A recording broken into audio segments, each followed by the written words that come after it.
মুখ্যমন্ত্ৰীয়ে ধৰিব লাগে গাইৰ বাহাত মানে গাখীৰ খীৰাবৰ বাবে গাইৰ বাহাত ধৰিব লাগে, কিন্তু কি কৰি আছে মুখ্যমন্ত্ৰীয়ে দামৰাৰ যে সেই আছে তাতে ধৰি আছে। দামৰাগুৰু তাতে ধৰিলে গাখীৰ ওলাব না গাইৰ বাহাৰ মানে তাতে ধৰিলে গাখীৰ ওলাব? আপোনালোকে মোক জনাওকচোন। আৰু অসম আৰক্ষীয়ে গুলিয়াব লাগে কাক? অসমৰ ৰাইজে কাক গুলিয়াব দিছে? অসমৰ জনসাধাৰণে কৈছে যে জুবিন দাৰ হত্যাকাণ্ডৰ লগত যোনে জড়িত আছে তেওঁলোকক গুলিয়াই দিয়ক।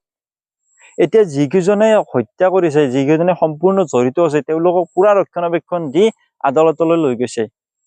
তেওঁলোকক যদি কোনোবা আৰক্ষীয়ে যদি গুলিয়ালে হয় তেতিয়া কিন্তু অসমৰ ৰাইজে বহুত বেছি ছাপোৰ্ট কৰিলে হয়, বহুত বেছি ভাল পালে হয়। কিন্তু তাৰ বিপৰীতে কি কৰিছে, জুবিন দাৰ ন্যায়ৰ বাবে যোনে প্ৰতিবাদ কৰিছে তেওঁলোকক গুলিয়াইছে অসম আৰক্ষীয়ে।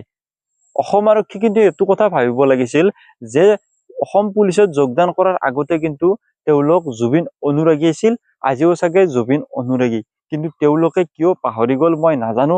তেওঁলোকে কিহৰ বাবে এনেকুৱা কাম কৰিলে মই বুজি নাপালো।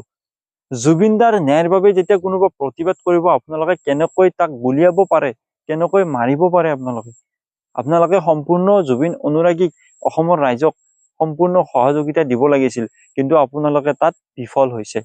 অসম চৰকাৰে আজি এই অপৰাধীক পুৰা শাস্তি দিব লাগিছিল আজিৰ পৰা 15 দিন আগতে, কিন্তু এতিয়ালৈকে শাস্তিটো দিয়া নাই। তাৰ বিপৰীতে যোনে ন্যায় বিচাৰিছে তাক জেললৈ লৈ গৈছে, তাক শাস্তি দিছে।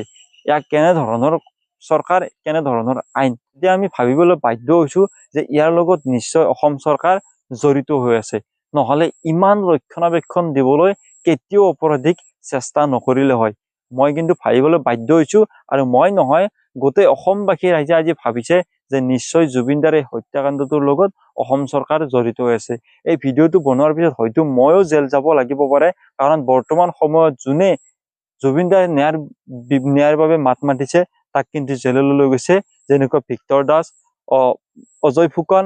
গতিকে এই ভিডিঅ'টো বনোৱাৰ পিছত হয়তো মোকো জেলত নিব পাৰে, কিন্তু মই বুকু ডাঠ কৰি কম, মই জুবিন অনুৰাগী, মই জুবিন দাৰ ন্যায়ৰ বাবে মৃত্যুলৈকে যুঁজি যাম, মৃত্যুলৈকে কম জাষ্টিছ ফৰ জুবিন গাৰ্গ। মোৰ মুখত কোনেও সোপা দিব নোৱাৰে। আপোনালোকেও লিখক জাষ্টিছ ফৰ জুবিন গাৰ্গ। আৰু ক'লেই নহ'ব, এইবাৰ কিন্তু আমি সকলোৱে লগ হৈ ডাঙৰ প্ৰতিবাদ এটা কৰিব লাগিব।